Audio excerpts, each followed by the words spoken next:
Are you ready? Stand by.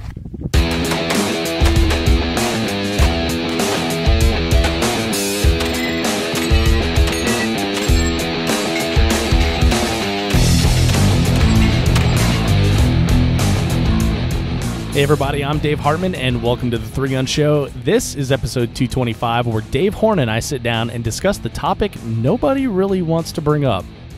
What is the true cost of three gun? This podcast is brought to you by IWI. The IWI Galil Ace is the AK variant that's manufactured by IWI. It's an upgraded version of the AK. The Israelis took the AK and they said, you know what, we can do better. And they've been updating this thing ever since. I was asked today about the accuracy of the Galil, and I have some accuracy tests planned for a later date, but I know that I was getting hits at just over 400 yards. The Big Ben Blast and Dash, which is a match that we ran in Colorado, off of some tires and a tank trap. So seems pretty legit. I've also seen a lot of interest in the in shooting the AK in something different lately than the regular AR and precision matches, and the Galil is going to be my choice for that one. And interestingly, Texas 3-Gun actually put a feeler out there like, hey, if we put an AK division out there, would you shoot it? So if they do have the AK division at Texas 3-Gun, I'll definitely be shooting that with the Galil. IWI.us is where you can check it out. And if you see me on the range and I got mine, feel free to shoot it. Hey there, and welcome to another episode of the Three Gun Show podcast, your source for technique, training, and strategy for practical shooting. Before we get into this week's episode with Dave Horn, where we find out the real cost of three gun, I want to bring back Arik Levy of the Firearms Nation podcast. Arik, welcome back. Thank you for having me, Dave. It's a pleasure. It's great to have you back. So in last week's podcast, we gave like a little bit of a preview of the third annual Shooter Summit, which is happening right now if people are listening to this real time. So you, sir, are in the middle of putting out tons of great content of this summit. So who have we heard from so far? Well, I mean, definitely people that in your area of three gun have heard. We had Josh Froelich on yesterday, and great interview. That guy, I love that guy. I really do. He's amazing. He's amazing. He's a nice guy for a guy who can just kick your ass. I mean, yes. And we also had Charlie Perez, also a friend of yours, guy that you had on your show, also super nice. And his analytical approach to shooting, it really came out in this interview. If you've read his book, The Path of Focused Effort, a lot of that came with him. He talked some of that stuff, but the whole purpose is to get people to rise to that top level grandmaster and USPSA. And, you're talking the top 5% of what now, like 30,000 people, and they're making it harder. From what I heard at this year's nationals, they have really cracked down on some of these classifiers and made them extremely tough.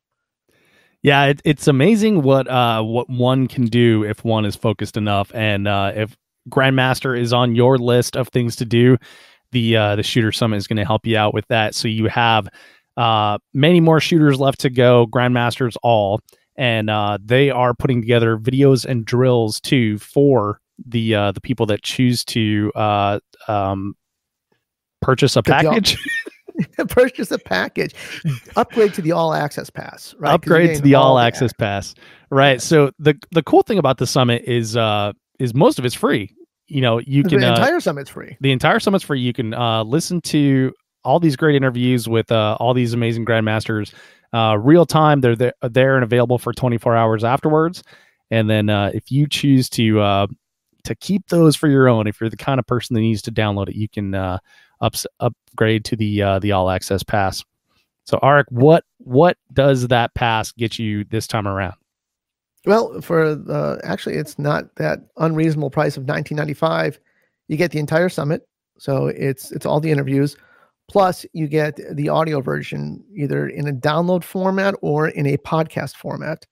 For me, I'm a podcast guy. Obviously, I have the Firearms Nation podcast, but some reason podcasters like to listen to other podcasts, so I'm always listening to podcasts. I listen to a ton myself. It's just no commercials, nothing. It's good stuff, good content. But you get that in a podcast. So a lot of people, don't want to watch it; they'd rather listen to it. The one thing you do want to watch, though, is you want to watch the drills. Each each instructor this year brought a drill that they thought was worthwhile. Someone like Keith Garcia does this amazing plate rack drill. I'm going to start incorporating it right now because it makes sense and it's hard. And he said, and I agree with it. It's one of the best things that helped him make GM. And he's been around for a long time. Mm-hmm. So you get the stage diagrams for all these drills that they brought, plus the videos, and that's I can't remember. And then there's bonuses, from some of our sponsors that are throwing in little things here and there. Ah, very cool. Okay, so and also I'm going to tell you this too. If people want, the 2 previous summits are also available too. If you want to buy them, you get both summits for another $19.95. I throw that in there. Oh, that's cool. I didn't know about that. Yeah, it's over 50 hours of interviews. That's awesome. So people can get that at shootersummit.com/3gunshow. And a little bonus, if you enter the code Dave, you save 10% on the whole deal. So you might as well get both of them. Might as well. Support a good cause and become a great So, shooter. Arik, we have all these amazing things coming from these grandmasters, and they are going to be telling the audience how they did it. They can listen to it free or download it and keep it for themselves if they want to get the all access pass. Shootersummit.com/3gunshow. Arik, thanks for your time, man. And listen, I just want to say really quick to your listeners, if you haven't gone there yet, go there today, because today we're getting mental management from Steve Anderson, which doesn't matter what you shoot, you need that. Tim Herron's on, and then coming up we got the power. We got Keith Garcia, we got world champion Elias Frangolis, we got Shane Coley, Max Leograndis, and then of course ending with the favorite Pat Kelly. This is literally the super squad, stacked from top to bottom. Check it out, shootersummit.com/3gunshow. Now on to this week's show. Dave Horn is on the podcast this week, and we talk about one of the biggest topics that doesn't get discussed much in the 3-gun space. This shit is expensive. Dave is a restaurant owner from Alabama, and he dropped by the 3-Gun Show studio in Lakewood, Colorado with his wife, Amy, after the 3 of us shot on the same squad at the 2018 Wyoming Governor's match. Incidentally, they stopped by on the way to another match, Rocky Mountain 3-Gun. Go big or go home, right? Dave and I had coordinated this topic several weeks beforehand, so both of us had been tracking expenses for the match, and we lay it all out here. And as you'll hear, Dave totally takes one for the team, because as we're recording this podcast, Amy is sitting just off camera to his right, and she never flinched once. Find a good one, folks. So one more thing before we get started here. My pal Ruben Alexson of Vortex Optics recently recommended that I listen to the Meat Eater podcast. I was familiar with host Steve Ranella from his TV show of the same name, but didn't realize he had a podcast.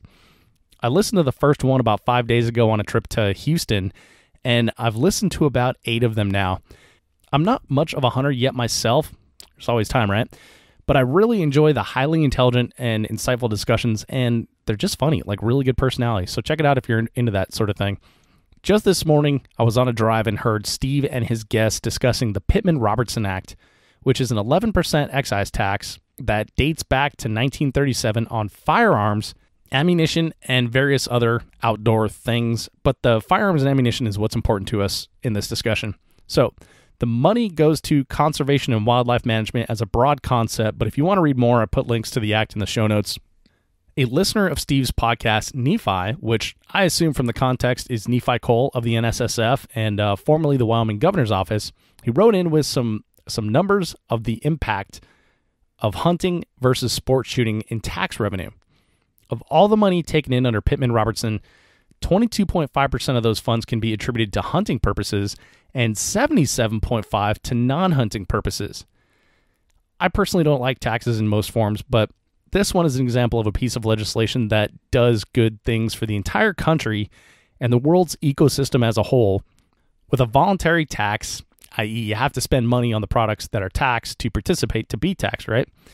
So all of you competitive shooters, whether you're a 3-gunner, USPSA shooter, IDPA shooter, precision shooter, tactical shooter, plinker, whatever you like to do, all of you contribute in a meaningful way to wildlife management, to public lands, to range development, etc. And that isn't even including like all the trickle down and spending from competitive shooting that we actually talk about in this podcast.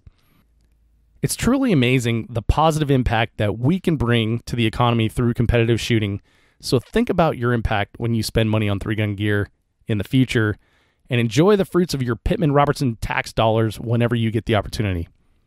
Now enjoy this interview with Dave Horn, if you can handle it.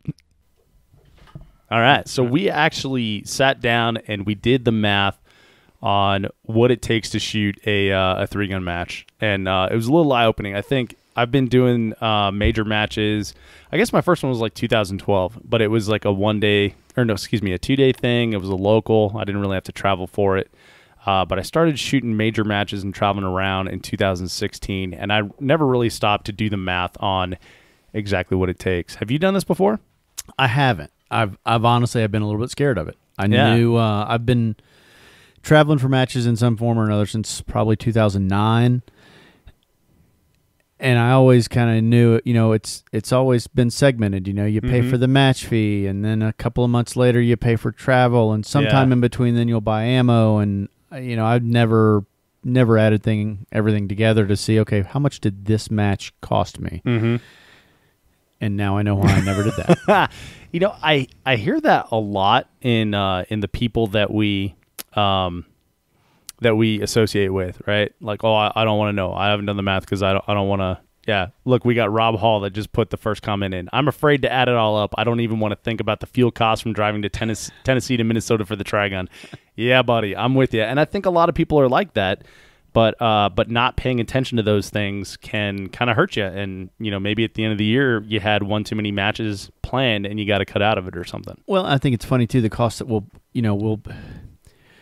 we look at match fees as the cost. Okay, well, this match is $200. That match is, wow, it's over $300. And we'll segment it sort of without actually putting the entire body of work together. Right. We'll say, oh, well, I spent this much on ammo. Yeah. And when you look at it, a lot of the things that what I found was the direct shooting stuff, the things directly related to the match fees and the ammo.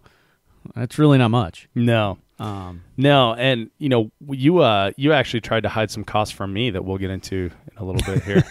But yeah, there is so many costs associated with shooting a match that we don't often think about. And as we're going here, if we're streaming this live on YouTube, so if you think of something that we didn't think of, be sure to let us know, and we'll put that in there as well. But we kind of bounce stuff off of each other here.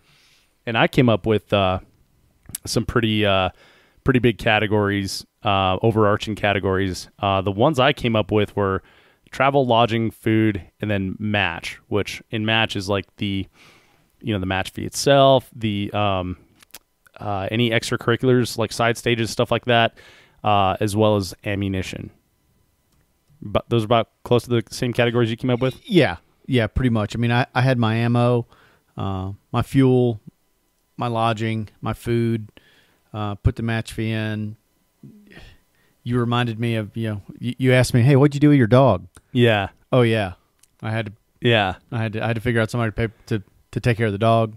So so I haven't done like a cost breakdown analysis on that yet, but it's something that I've been struggling with this year because there have been a couple occasions. I think there's 2 matches where I didn't bring Parker. And both were Texas matches, and I had to board him. And for Parker, it's $30 a day. I want to say it's like 28 or 32. It's one of those, so we'll round it to 30. So it's $30 a day. So if I'm gone, so like this one, I went up on Friday morning. So I would have had to board him Thursday night. I brought him with me this time, but I would have had to board him Thursday night. That's one night, and Friday, and Saturday. Then Sunday, because we got back super late and they close at 6 on Sunday, so I would have had to get him on Monday. So Thursday, Friday, Saturday, Sunday, and then picking him up on Monday. So that would have been 4 nights, $30, $120 right there. So that I've been trying to bring him in matches that I can drive like a short distance to, and this one was about 90 miles away from me, so it made sense to pull the trailer. Yeah. But when you talk about like the purchase price of the trailer, I mean, we didn't even include all that, right? So we talk about like purchase price of the trailer. You talk about the what's it called, the extra fuel involved and stuff like that. Almost makes sense to leave a poor little guy at home. Yeah. This time talk about the dog. This time we actually were gone for 2 weeks. We have a girl that's house sitting and dog sitting for us. But yeah, normally for me that's an extra $20 to $40 a day. Yeah. That I never would have thought about had you not mentioned it. Yeah. Well, and yeah, I mean, I guess I think segmenting is the right word for it, because we don't like to think about whole costs, right? Mm-hmm. And it helps us judge a little better that way. Excuse me, it helps us not judge. What's the word I'm looking for? Justify. Helps us justify it a little bit better that way. Yeah. Well, I think it's interesting if you do, what really gets scary is if you start talking about opportunity cost. Oh, yeah. What could I have done with, how much ammo could I have bought if I hadn't gone to this match? Right. If I only shot 2 matches a year instead of like 19. Yeah. How much could I practice for those? Yeah. But then, then you start talking about time and all that. Right. And then you can't quantify the fun you have at a match too, right? Absolutely. Yeah. So, all right. So I've got your list finally came through on the Gmail here. So we've got that up. Do you want to go first? Well, first of all, let's talk about the match that we shot. So this is the Wyoming Governor's match. Mm-hmm. We were squatted together, yep. And I knew that we were going to podcast on your way through from Cheyenne to Raton for Rocky Mountain 3-gun, and so this is the idea that we came up with, which I think is kind of a fun one. Yeah. So actually, Amy and my wife and I drove out from Alabama. Mm-hmm. We drove to Cheyenne for the Wyoming Governor's match. We're now heading down to Raton for Rocky Mountain 3-gun. Mm-hmm. So some of my costs, I think, for the sake of full disclosure, we drove a long way. We probably drove further than most people would. Right. But,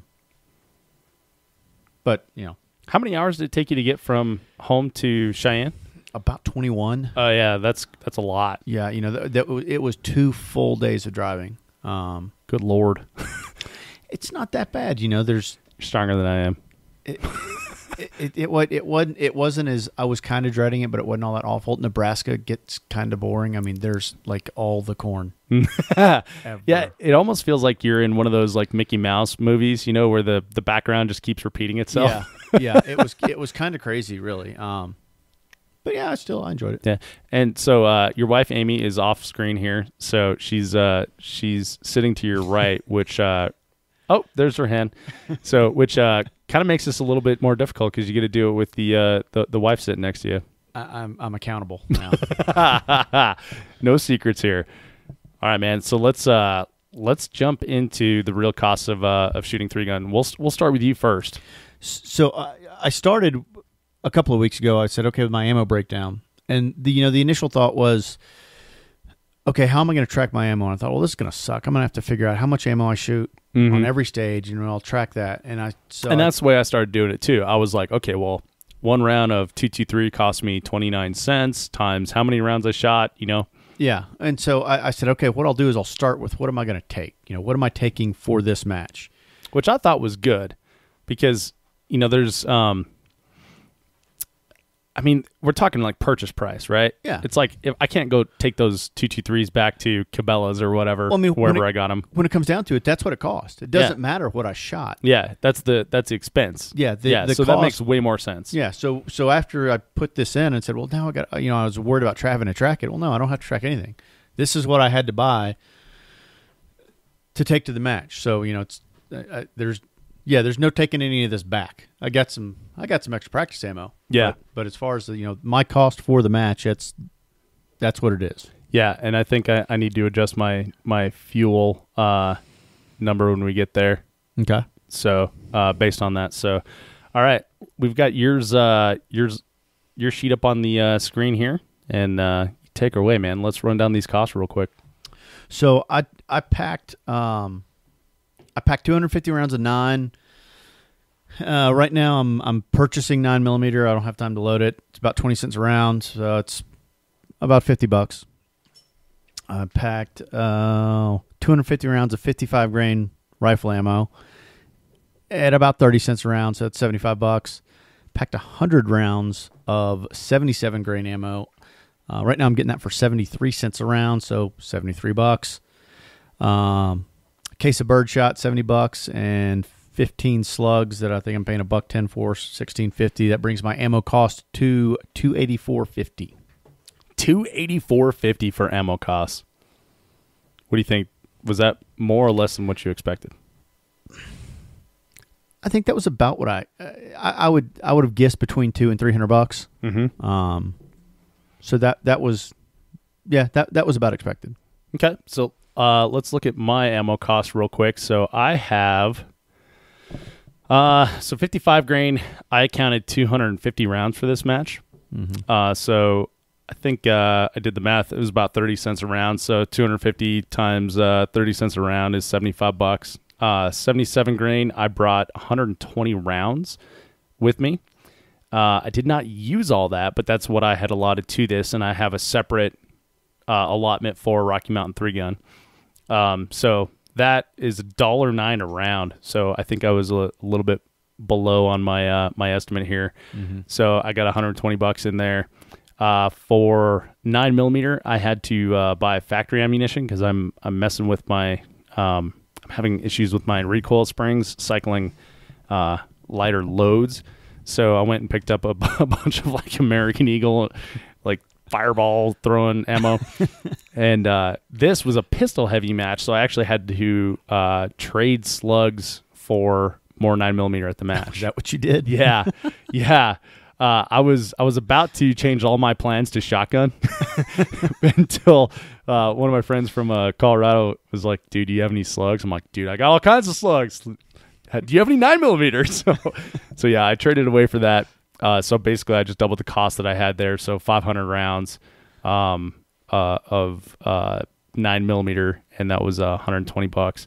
For 12 gauge, I bought a case of AA's, and that was $98. And I didn't include tax in that, so I hope that's all right. Slugs, I only brought, I allotted 20 slugs for this match, but I just brought the can that they were in, which is why I had some extra for my friend. So I didn't use 20, but that's how many I had allotted for this match. So $20, $1 around there, including or with shipping included. And then I included a practice session in here too. Did you list your practice session out separately? I did. That was something you kind of reminded me of. I didn't really think, I did have, one final practice session. I guess was it last weekend. Just checking zeros on rifles with both ammos and all that. So that actually added $50 to my $284.50. So whatever $284.50 plus 50 is, that's $333. Yeah. So, I had $433 for ammo cost, and unfortunately, I think it's lack of planning there. I had to use a lot of factory ammo, so and by that I mean like stuff you go purchase from big box. So that was $433, and then as far as practice, I did put a new scope on the rifle right before this match, so I had to go zeroed in. I did that the economical way, and was able to get it in pretty easy with only 20 rounds, including the practice after that. So that was $20. I spent 100 rounds of practice ammunition. That practice ammo I got pretty cheap for 20 cents a round, so that was $20. So a total of $473 for ammo. Dang. Wow. Yeah. Yeah, I know. Yeah, well, like you say, when we talk about cost for a match, we think like, oh, this is only a $250 match. This is a $300 match. Yeah. And that just blows my mind how much spent on ammo. Yeah, the match fee's really the match fee may be the best value for everything we talk about. That may turn out to be the best value. Yeah, absolutely. And as we were going through this, I'm reminded of the other things I've traveled for in life, like drag racing, and what's the other one we did? Spartan races. So Spartan races, we'd pay $90, or we'd find a Groupon $60 for a Spartan race in Utah, and then you're paying 3 nights for a VRBO. You're paying for meals, and going out and celebrating stuff like that, all the training and everything going up to it. So that far outweighed this when you're talking about like an athletic event. Yeah. Drag racing fees, I think we paid I want to say we paid, this is so long ago, but under $100 for track rental for the entire day. But you're talking about traveling to Illinois and all the hotels and everything associated with that. So I think it's probably not uncommon that the cheapest thing is what you're actually doing rather than. Oh yeah. Yeah. So yeah, $475 for ammunition costs. Yeah, and I think once I added my practice session in, I'm at $335. That's still, I guess that's a little more than I would have thought. Yeah, mine is way more than I thought. More than I thought. Yours is more than I would have thought. It hurts. Yeah, but I guess that's a it's a good reminder for planning, right? So I said I bought a case of AA's, Winchester AA's. So I probably could have got by with going and buying the bulk pack from Walmart and probably saved, $30 on that case. I could have bought it online somewhere, had it shipped for less than I bought it at Cabela's, to be honest, because that's like going to Cabela's and buying shit not on sale is like the worst possible purchasing decision you can make. Right. So, and then, practice, or I guess long range 77 grain, I allotted way too much for this match. So, realistically, you can take that down by half and probably take $50 on it or off of it. And then you've got, $423, but that's still really high. But I would say like patronizing if you're not reloading, patronizing one of the ammunition reloaders that support 3-gun would be huge, because these rounds I did buy off the shelf and they're drastically more expensive. Well, and that's what I'll tell you. I my pistol ammo, I bought Peak. I was using Peak that I bought and used a code from one of the guys they're supporting this year. Apparently I'm better at finding AA's than you are. Yeah. I think mine were about $70. About $70 for a case versus $98. Yeah. And then I use relatively cheap 77s. I don't 73. If I can get 77s for 75 cents or less, I'll use them, which usually means a Black Hills Reman or a Federal 262. Yeah. Yeah, the ones I'm using are Nexus 77 grains. So yeah, they're pricey. They're awesome, but they're pricey. So I don't even know if I want to go on now. We hadn't even gotten to the expensive stuff yet. I know. Okay, let's move on to the next category. We got your ammo. What's your next category here? For me, the next category, and probably the biggest category, was fuel. Mm-hmm. So my fuel cost on the way out, I'll just go ahead and say it was $595.49. Mm-hmm. Now, it was a little high. I am towing a trailer. It's a big ass diesel truck. It's a big ass diesel truck. You have a lead foot. I've heard you tow that trailer way beyond the rating of the tires. I actually purchased new tires for the trailer prior to this trip, specifically for that purpose. Partly for that purpose. I don't want to say specifically, but it factored into my decision. Nice. The speed limits in Wyoming are 80 miles an hour. They're not everywhere else, unfortunately. But I'm getting less than 9. I'm getting close to 8 miles per gallon towing, right? Which is, it's not exactly the picture of efficiency. No. Which surprises me. I'm getting way better than that. I don't remember what it is, but it's pretty close to double that. Yeah, I don't know. But you've got like giant tires. Your trailer's a lot bigger than mine too. The trailer's probably a little bit bigger. The truck's been lifted a little bit. It's got bigger tires. It's not. It's a diesel truck, but it's not set up for efficiency and for towing. Mm-hmm. Which I've kind of leaned toward that way in anything I've done to the truck. Yeah, I think of what I do. Yeah, I think double that with most diesels that haven't been tampered with is probably accurate. So I give the fuel cost number of $595 with the caveat that it's probably a little bloated. Right. for the average person. And a lot of guys traveling will, if you're not towing a trailer, if you don't have an efficient car, a lot of times it's better to rent an efficient car, and you can actually save a lot of money that way. Yeah, that's something that Kyle Simonk and Nick Atkinson did, a lot of, because they both have pickup trucks, and I think they're like the I don't know if this is like the right way to do it, but they're the biggest example. Look, if there's a right way to rent a car, Kyle and Nick did it the right way.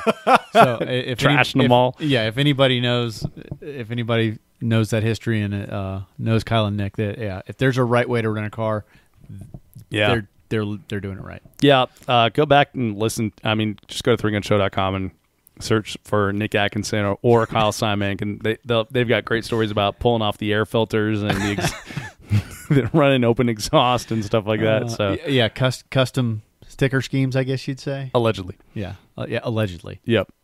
All those were stories. So, but you drove from a great distance, Dave, from Alabama. So that was, you said it was 21 hours to get there? Yep. Okay. So that for most people is like now flying distance. Absolutely. I think for most people, anything over 12 is probably flying. Yeah, I think 13 and a half is what it takes me to get to Texas for the Texas 3-Gun Championship, and that's probably the limit. Yeah. I pushed my limits last year driving to Raton, which from Birmingham is a 17-hour drive. So it's basically a 2-day drive. But when you deal with the hassle of flying with guns, which it's really not that bad, but it's, in 3-gun, we're so gear intensive, and I'm kind of a gear whore as it is. I like being able to drive because I like being able to bring everything.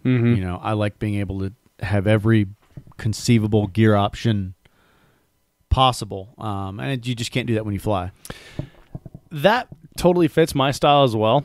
For some reason, I'm not great at packing for 3-gun, but I've got like a drawer system. Like I said, I just threw in a can of slugs instead of 20 slugs. So and it helps as well because I haven't flown for a match yet because I haven't figured out a great way to package guns and podcast equipment, because it's probably gonna end up being like one or the other. Yeah, or you're just gonna pay for it. That's You're true. just gonna have to. I mean, you could do it, but you're probably ship it or something. So the last couple of times I've flown for a match, I've had Amy with me, and so I've kind of got a mule. I've got an extra 2 bags I can carry. Right. Hey, I'm not sure if we can take this on the plane. Hold this. If anybody asks, this is yours. No one gave this to you. But yeah, you couldn't carry both. No. Without paying, significant amount of money for baggage fees. Yeah, and then at that point, I don't know, maybe it's more worth driving. Yeah. So for me, I drove as well. I also pulled a trailer. It was 90 miles for me. So cost of fuel, where are we at? Cost of fuel for me was $130. You want to just pull together and split it? No, I don't, Dave. Okay. I just thought I'd ask. And then I went ahead, in travel costs included a can of Fix-A-Flat, because I had a flat yesterday. Dave saved me by picking up a can of Fix-A-Flat. So $10 there, so total $140. That's not including like depreciation or, oil or whatever, maintenance costs. Because especially for you, when you're talking about like a huge trip coming from Birmingham, you're almost going to have to change oil when you get home. I changed right before I left, and it'll end up being I think almost a 3,000-mile trip. Yeah, and all that towing a trailer. Yep. Yeah, except for the runs to town and stuff. So, I think this is a good example of something that we've talked about on the phone on the podcast in the past. Why you want to fill every seat with a butt? Yep. Like I've got 4 seats in the truck, 5 if we're really friendly, and just me and the dog on that, makes $140 one way. But if you can carpool with friends or something, now it's much lower cost. Yeah, I think was it Garrison? had that seemed like they've got that nailed down. Although they all came different ways this time. So maybe they're getting away from that. Maybe you can only do that for so long. Yeah. But yeah, so I think that's a good argument for that. Especially when you're talking about $600 in fuel costs. For sure. In Birmingham we don't have a big 3-gun community. There's only maybe a couple of other guys that travel at all. Mm-hmm. And really since I've been with Amy, she's pretty much my co-pilot, and that doesn't really, from a cost sharing perspective, that doesn't really change much. Exactly. Yeah. All right. Well, okay. So what's our next category here? Let's see. I guess my next category I had was the campground where I stayed. I should have also added in my lodging on the way out. So on the way out, we actually stayed in a hotel because I'll drive until it's dark and I get tired, and I'm getting old, and when it gets dark, I don't want to drive anymore. Right. And instead of finding a campground and unhooking the camper and doing all that, I just get a hotel. So my total lodging costs for the trip were $341.27, with $116 of that really being a hotel. The campground's only $45 a night. That was full electricity, water, mm-hmm. Eclectic neighbors and all. There's some good ones. Oh wow, yeah, it's interesting. Yeah, so that's actually not too bad, I don't think, for that amount of time, especially when you're talking about 2 people. Yeah, when we actually got out, we left Birmingham on Tuesday, and we were in Cheyenne Wednesday night, which was probably I had planned on getting to Cheyenne sometime Thursday. That I figured we'd stop. I figured we'd break it up into a little over 2 days, and it just didn't. It worked out. We made it in 2. Mm-hmm. So we spent an extra day at the campground, but I guess we'd had to stay somewhere no matter what. Right. So I was going to do hotel or VRBO, and then last minute one of them didn't work out, and then it was too late to board the dog. Yeah. So I'm like, all right, I'll just pull the trailer up and suck it up and do that. So mine was a last minute deal, and I figured I'll just stay on the range. Right. And last year I knew that Auto Range in Cheyenne, they have just a little power pole with 110 plugins or 120 plugins, Yeah. So last year they had a ton of trailers, and they were all plugged in there, and it was you didn't want to walk by there, especially holding tinfoil ball or something like that. But this year there was only me and another guy plugged in, so it wasn't too bad. But so I got there knowing that they had that, and I was waved down by a guy, and he's like, you need a place to park, and it's like, yes, yes, I do. Got this giant ass trailer behind me. Yes, I need a place to park. So he's like, oh, it's $40 for the weekend, and I don't know if he was associated with the range or not. It might have just been a scam. If it was a pretty good one. He probably should charge more. So I paid $40 for electricity at the range. It was dry camping, obviously, so no water. You had to bring your own water, no sewer. So I included a RV dump fee of $10 in there, stopping at the Cabela's. So lodging for me, not including the cost of the trailer, insurance, and all that stuff, is $50.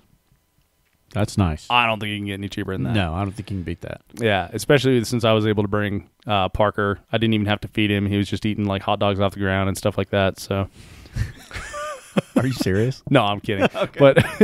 But every time I let him out of the trailer, he was like a bullet. Like when Bart Simpson lets Santa's little helper off, and he's just like, pow! Yeah, no, and it was kind of funny. You could definitely tell he's food seeking. He is food motivated. It's like I never feed that dog, right? But he knows what he's doing. I mean, you can watch him, and he knows what he's doing. Yeah, and every time he got out of so the one time that he smelled food, he goes over to where people are eating and stuff, and he's cruising the ground, and that was the folks from iScope, UML, and so he was eating corn off the ground and little scraps and stuff. And then the next day they had people like actually cooking over at the pavilion. So he was roaming around over there. I had to go snag him and drag him back. But every time I let him out after that, he was like a missile, just straight over there. Yeah, seeking stuff off the ground. So yeah, $50 in lodging. Got to bring the pup with me. Can't beat that. Yeah, absolutely. Yeah. All right. So what's the next category here, Dave? Food. Dave, do you like food? I love food. My life is kind of food. So, food. I included basically everything eating on the way out, everything through this morning. Mm-hmm. Once we got to the campground, we did go. We did go to Walmart, get some groceries. Cooked dinner a couple of nights in the RV. My total food cost was $185.04. That was and that's for you and Amy, right? No, that's actually that was for me. Add about another $90, I guess. Right. For you guys go Dutch. Yeah, mostly. It's easier that way. You know that you get some accountability. So. She's invested in it now, right? Yeah. You know, you don't want her to get too comfortable. Yeah.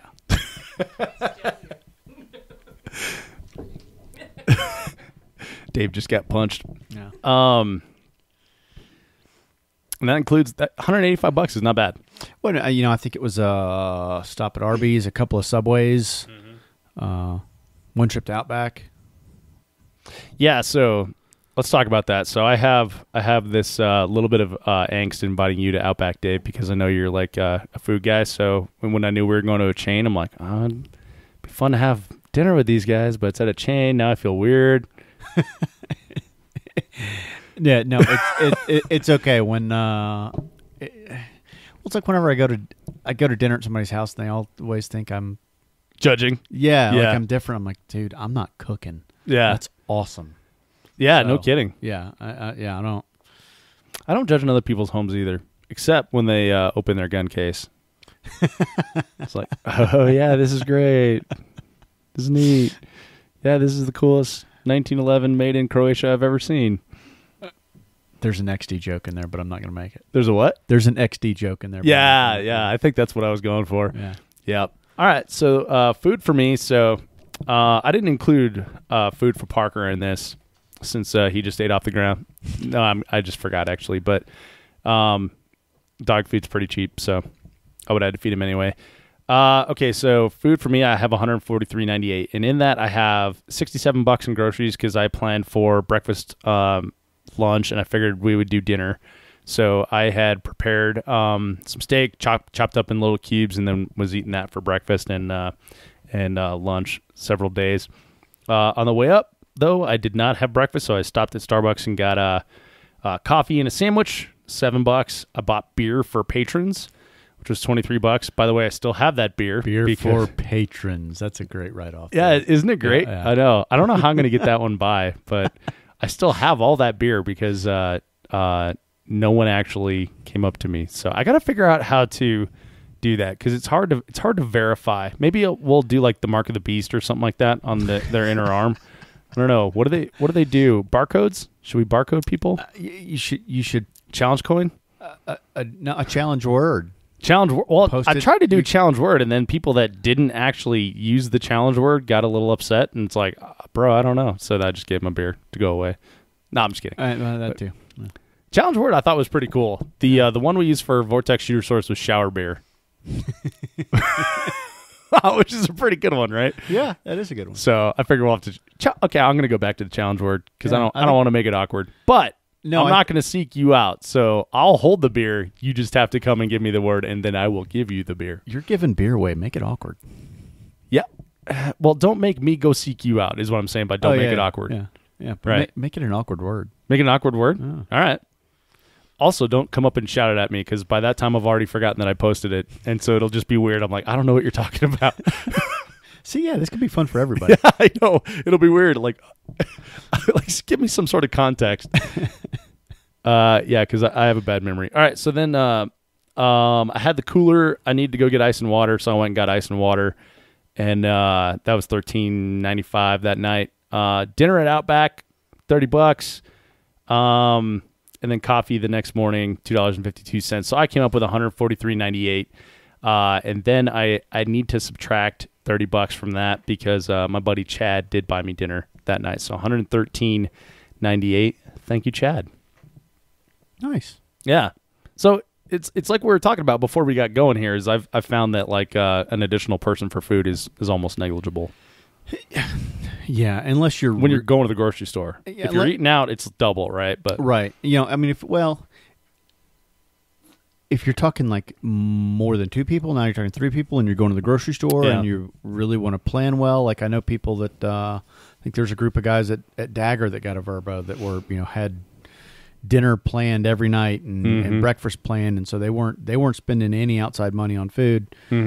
I guess if you do it like that, I think you can save some money. Yeah. But then also if you do it like that, I kind of like going to the range. I don't know who I'm going to have dinner with tonight. I'll run into somebody, start a conversation. Hey, let's go have dinner. It's just kind of the whole part of the whole match experience. Yeah. So and when I first started traveling, I budgeted for, breakfast, lunch, and dinner that I would make, cooking eggs in the trailer, things like that. Yeah. But I've quickly found that you miss the social aspect of like going to a restaurant. Yeah. Or eating at, Rock Castle or something like that. So yeah. Yeah.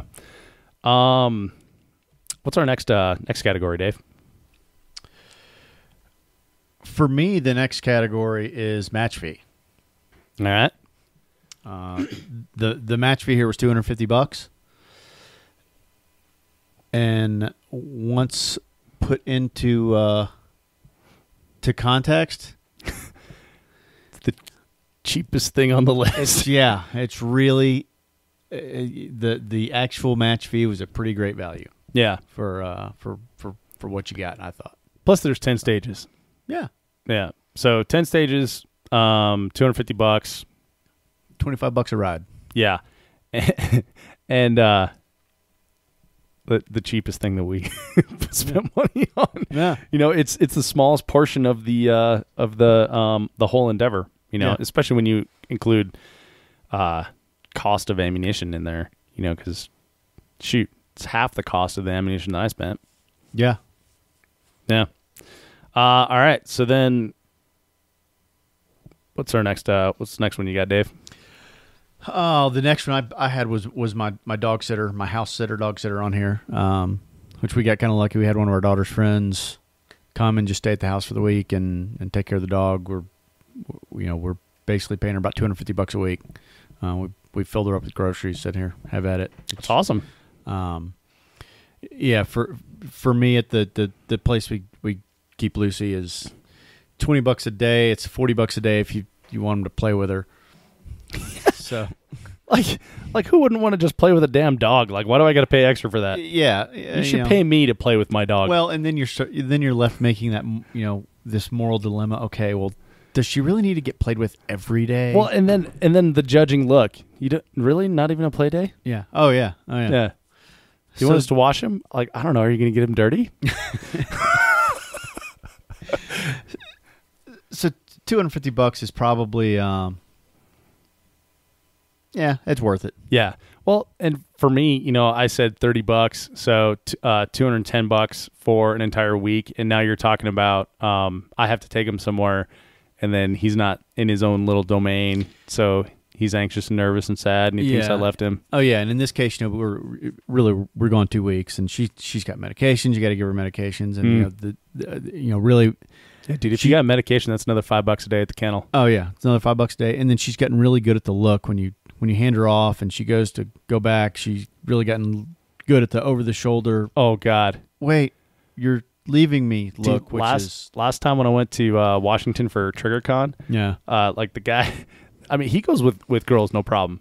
They're like, come on, Parker, and he's just like, But there was a guy there, and he's like, come on, Parker, and Parker just like kind of sit there and stared at me and like did the neck yank. Where the guy's like trying to tug him, and he's still like, no, I don't want to move. So, yeah, not getting that's worth some money to me. Tugs at the heartstrings. Oh yeah, yeah, it's kind of weird because they are animals. Yeah, but I still probably prefer them to many people. Yeah, Amy earmuffs. All right, so house and dog sitter, when you include that in the same thing, that's not too bad. I did not have a dog sitter or house sitter because I took the dog with me and don't have a house. So next category. Really, so I included some practice down there. Mm-hmm. We already kind of talked about that a little bit with my Did you include that in your ammo fee? Well, I guess match ammo I had at 284.50, and then practice ammo was really some rifle stuff, getting everything squared away with my rifles for 50.73. Okay, gotcha. All right, so I think that's it. So what's your grand total, Dave? Take a deep breath, dramatic pause. It's more than my freaking mortgage payment. Yeah. My grand total is 1957.03. How many matches do you shoot a year, Dave? I didn't know there was going to be a follow-up question. I didn't either. It just hit me.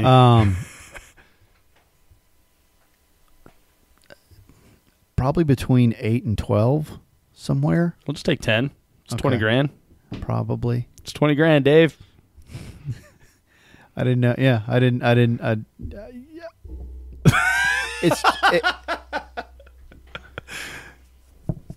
But can you really put a price on experience? I think we just did. Yeah. Okay. Yeah. I can't take it with me when I go. Yeah. But it's true, and you won't be able to because you spend it all on 3 gun. Yeah. Maybe they'll bury you with all the brass that you sent that you emptied out. And maybe I am foolish, but I do. For me, a lot of the value that I get in 3 gun is the experience, is the overall. I like the travel. Mm-hmm. When I started competing and shooting even with just pistols, I found that travel was the only way for me to really get away from work. Yeah. So for people that don't know, you're an entrepreneur. You own several businesses, so you have a lot of people coming at you all the time, right? Yeah, I own and operate 3 restaurants in Birmingham, Alabama, and if I'm in town, I'm working. Really, if I'm hardly ever not working. But when you call me and need something, and I'm 600 miles away, you're on your own. I can help. But I guess initially, and when my competitive shooting journey started, I guess about 9 years ago, is I lived very close to the restaurant and would be up there, was very much tied to it. Mm-hmm. And then I initially found that when I was more than 4 hours away, and you called me with a problem, I could tell you what you could do, but I couldn't come save you anymore. Right. And that was liberating. Really? It was, yeah. At first, I kind of felt bad about it, but I got over that pretty quick. And that's sort of how it started. But my shooting journey moved on and kind of got into 3 gun. I've gotten now where I love traveling just for the sake of traveling. Mm-hmm. Driving across the country was cool. Yeah. Yeah. I enjoy that too. I probably did a little bit too much windshield time in a couple of years, but I still do enjoy the unplugging and decompressing. And you went kind of crazy last year, didn't you? 16 was the biggest year, and then 17 was pretty big, and then I tried to dial it back to 1 match a month this year, and that didn't really work out. But yeah, it's I enjoy the traveling as well. The solitude, I think, has it's an inverse bell curve. It's a drastic good and drastic bad. Okay. Yeah. For me, some of the most interesting thought experiments or ideas I've had have come from just staring at those miles and miles and miles of corn. But yeah, I'm with you, man. The travel can't be beat, and the community that we get to play with is huge. Yeah, and it's awesome. Yeah. I guess you kind of put it like that. It's kind of funny that I'll drive across the country to hang out with the same group of people. Yeah. That I'm hanging out with, 3 hours from home. You know what we should do is go to Mexico sometime and not shoot. Then we can actually talk. We don't have we don't have earplugs in. Probably be cheaper. You wouldn't recognize anybody. Nobody would wear true. Glasses or hats. Or Yeah. you wouldn't know who anybody was. Just be a bunch of weird dudes with beards. Yeah. Wait, you're bald? You don't look anything like I thought you did. Yeah. Yeah. All right. So my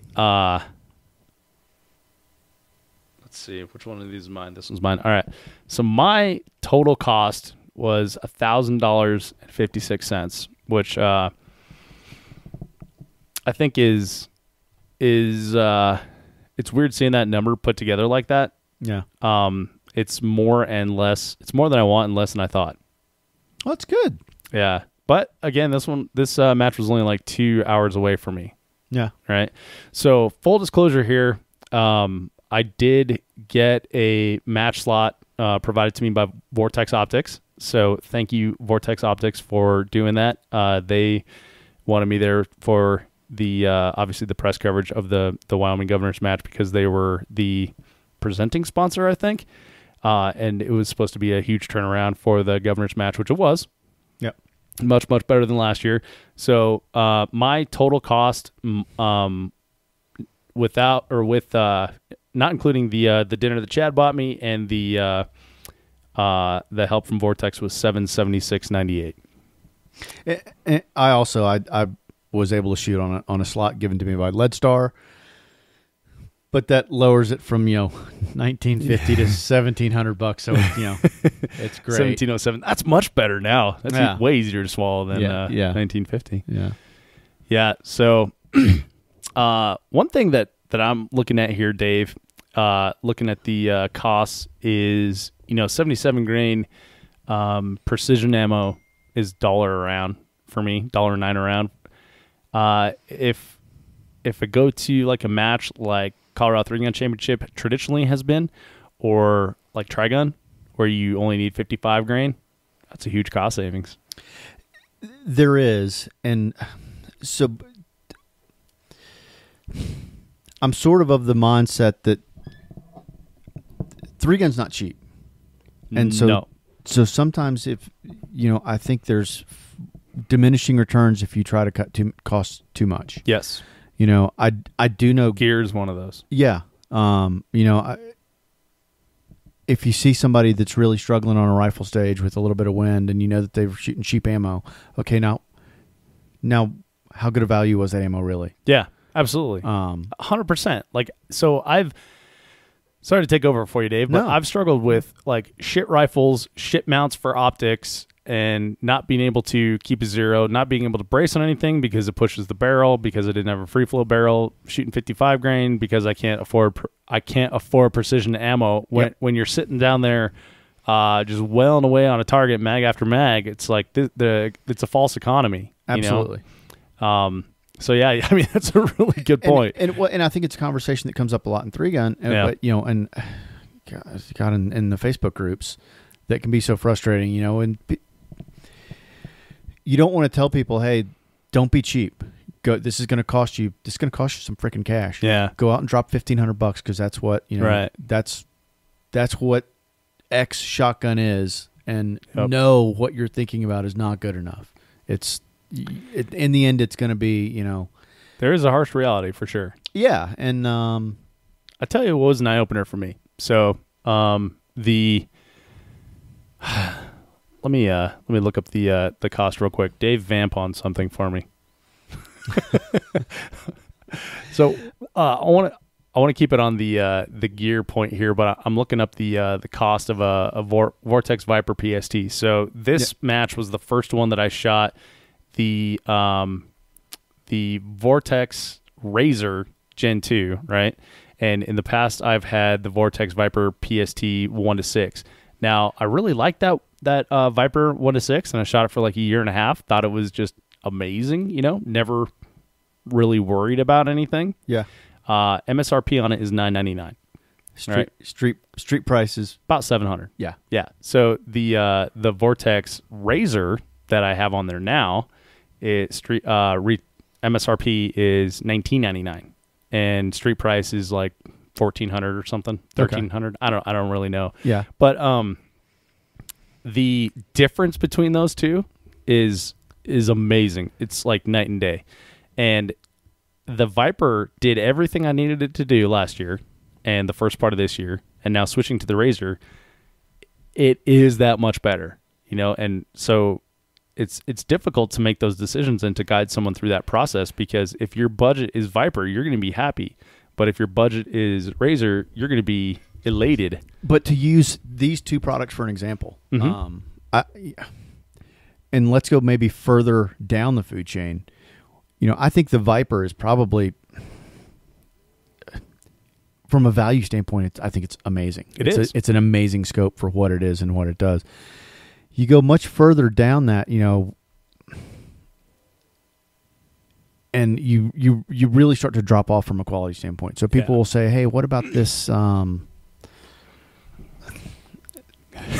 Joe Bob's scopes. Yeah. I'm trying to be nice, but I've seen a Joe Bob scope that's like 1 to 8. It's way cheaper than the Viper 1 to 6, and I get 2 extra power. It's like, bro. Yeah. Well, look at them side by side. Yeah, and it's hard to sometimes tell people, hey, look, if this is what's in your budget right now, maybe you should not shoot 3-gun for a month, save money, and move your budget. Oh yeah. Or find something else. But like what you're looking at, like that's a piece of shit. Yeah.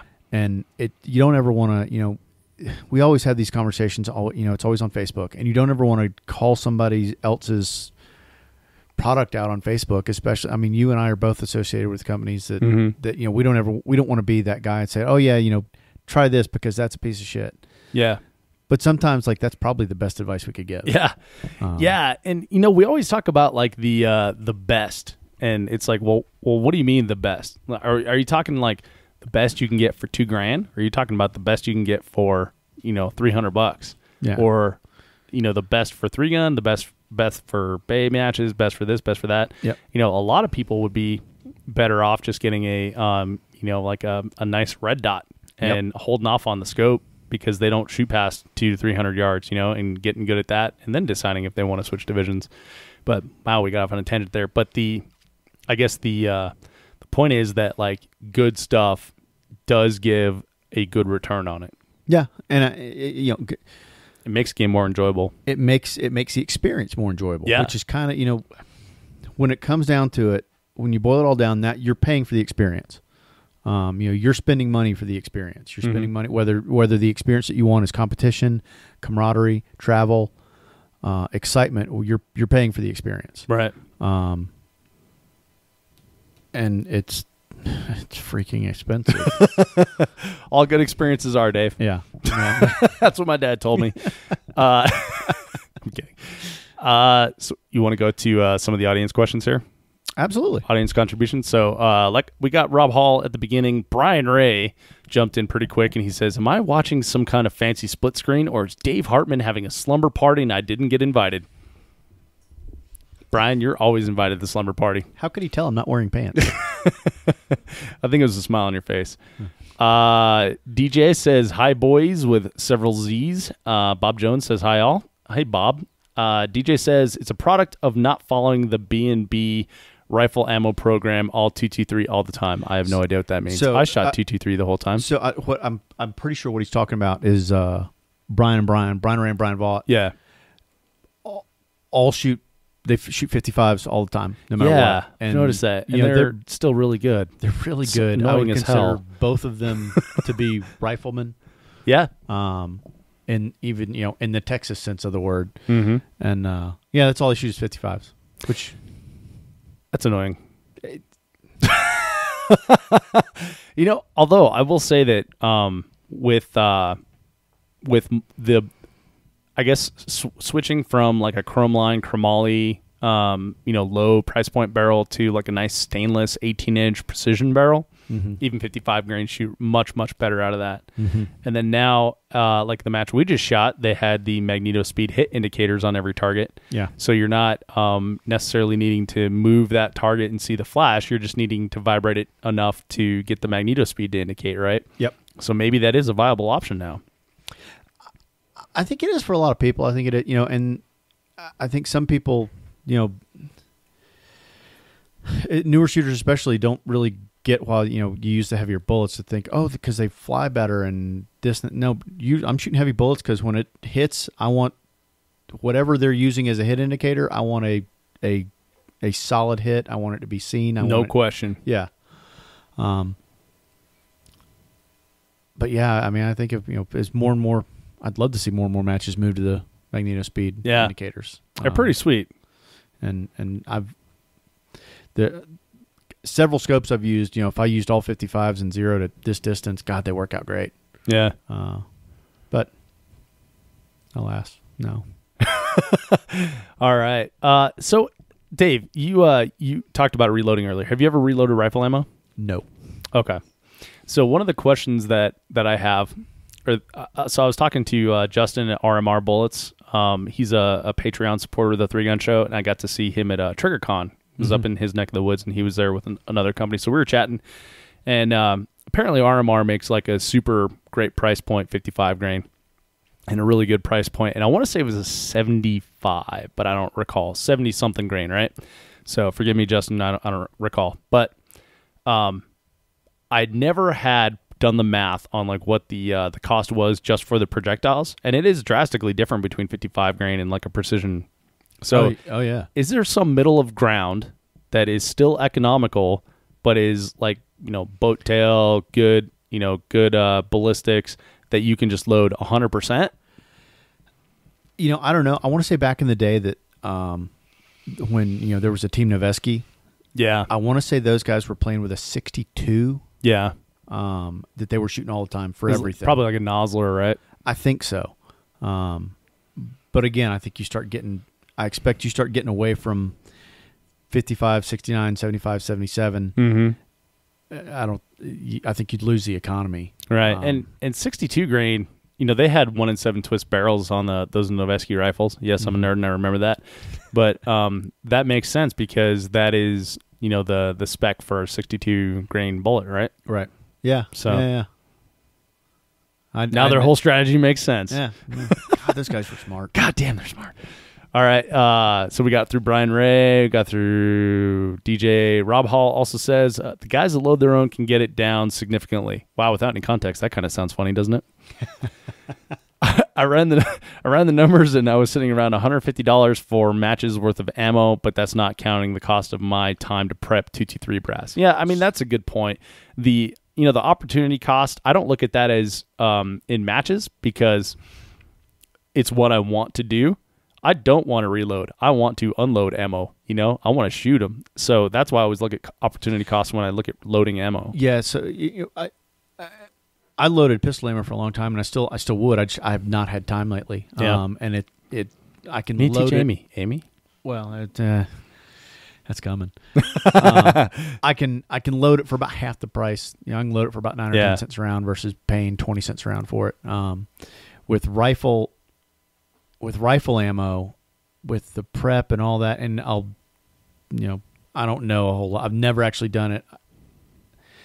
But every time somebody starts telling me about it, man, it seems like a pain in the ass, and I just don't want to do it. And for looking, I think the savings are less, and I don't know. For 55 grain, I think it would make sense because you can just crank those out.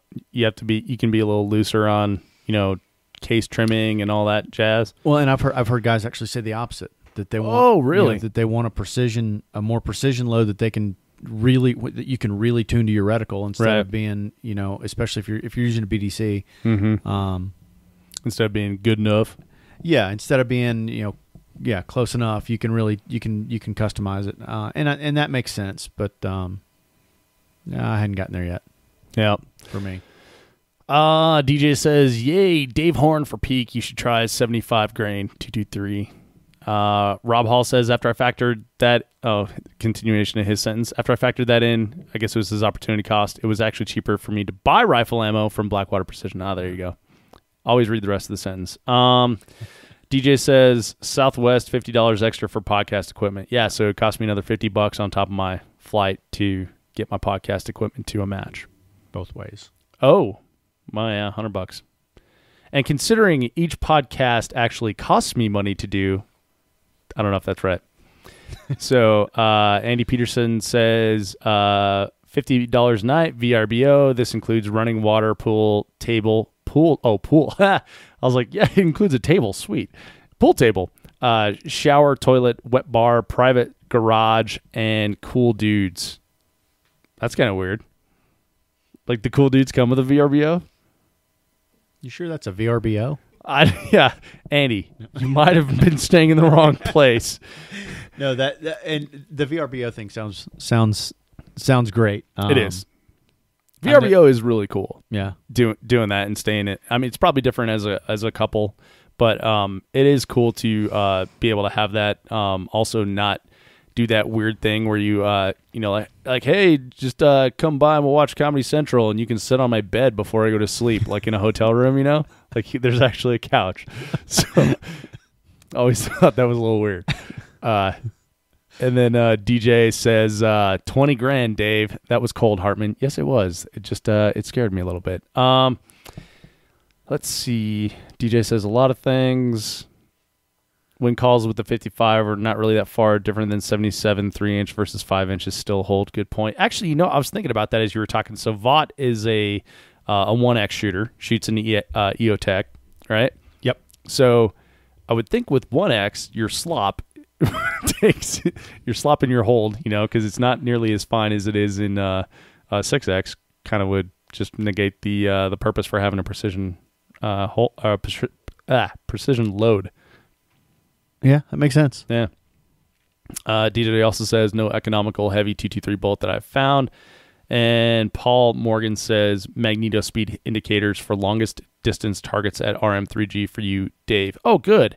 So does that mean they'll be on the 500 but not the 400? Because 400 still needs red dot or indicators too. That's good. I know they use a lot of big gongs. Yeah, that can be hard to call sometimes, and they can be mistaken for sunflowers. I've heard. Yeah. Just ask John Harris. Yeah. I've heard that one. Yeah, that's a funny story. All right, so we've reached the end of the comments there. Dave, how do you feel, buddy? Like I should be at work. Yeah, I know, right? To pay for all this.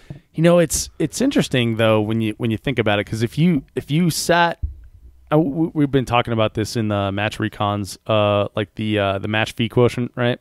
So yeah. For example, in this one, $250 match fee.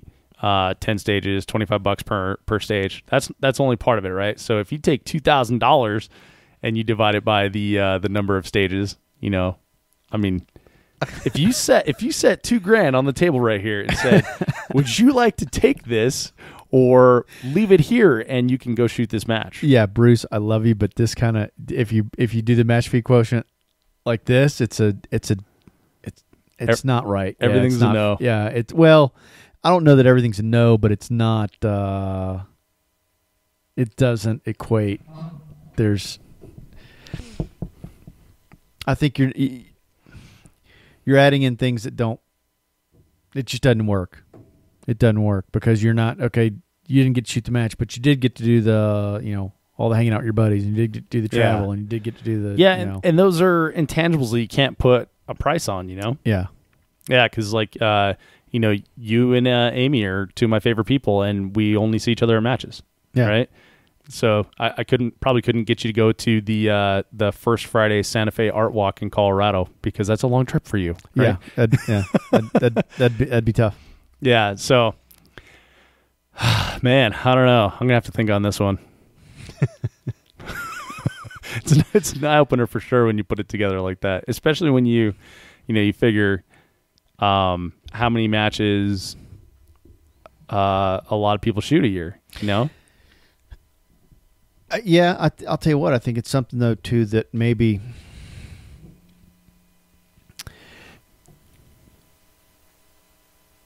when match directors are evaluating their matches, if I'm a match director, and I don't know, look, I'm not a match director. I'll be able to say I've never put on a match. I don't RO because I'm just I don't want to do it. God bless those guys. Seriously, like for real. Yeah. Like I'll pay double to not have to RO. Yeah, like I'd go ahead and let's tack another $250 on here on the match fee. Yeah. Yeah, and when you think about what people are paying to come come ride your ride, you know, the cost of admission ain't that much.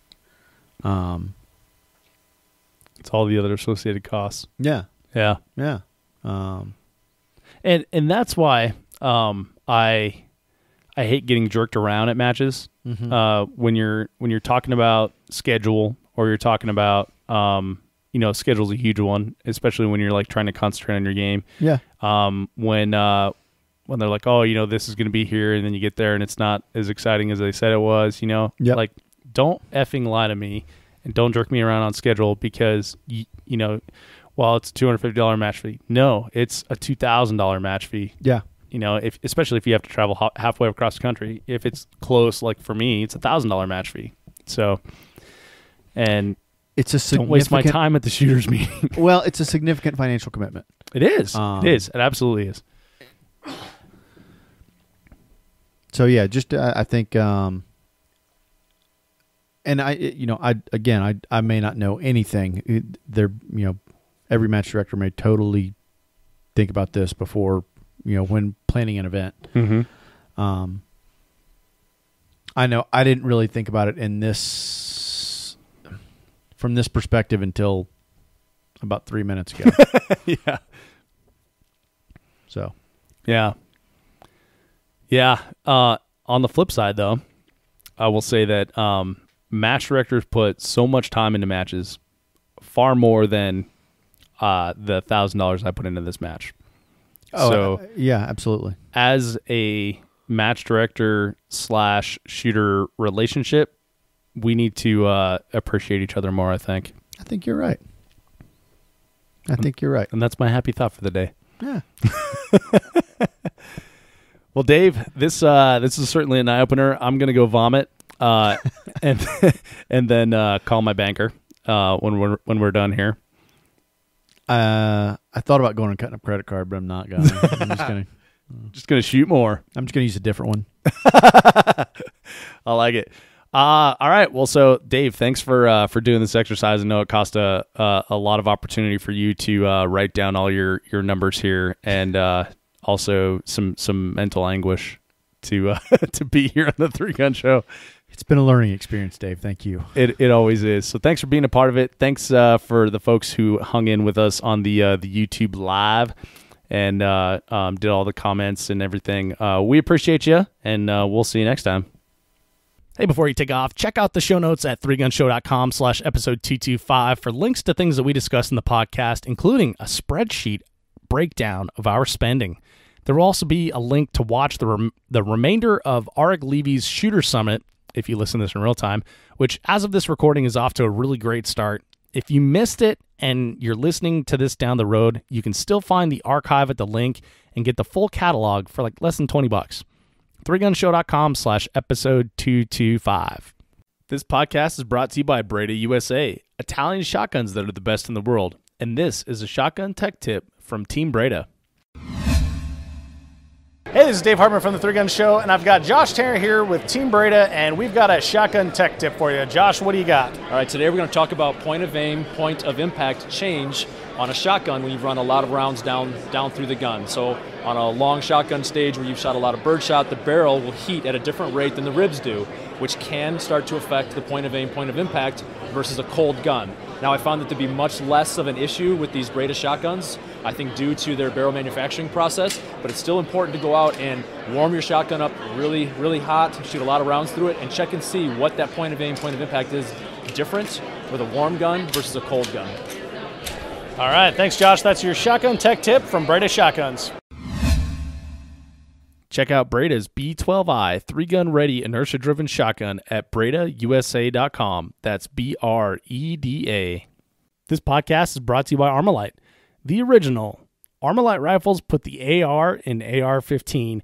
The rifles themselves come with 1 8 twist barrels, match barrels, 18-inch or 13.5-inch with a 15-inch or 12.5-inch handguard, Timney trigger, Luth AR stock, adjustable gas system, tunable comp, a patented tunable comp.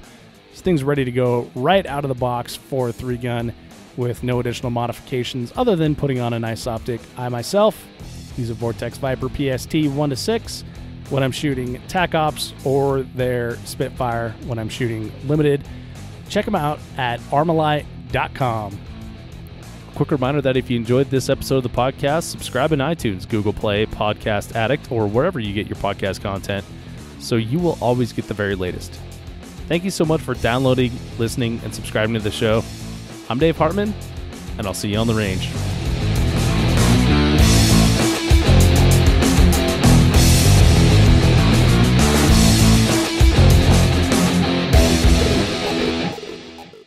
If you are finished, unload, show clear.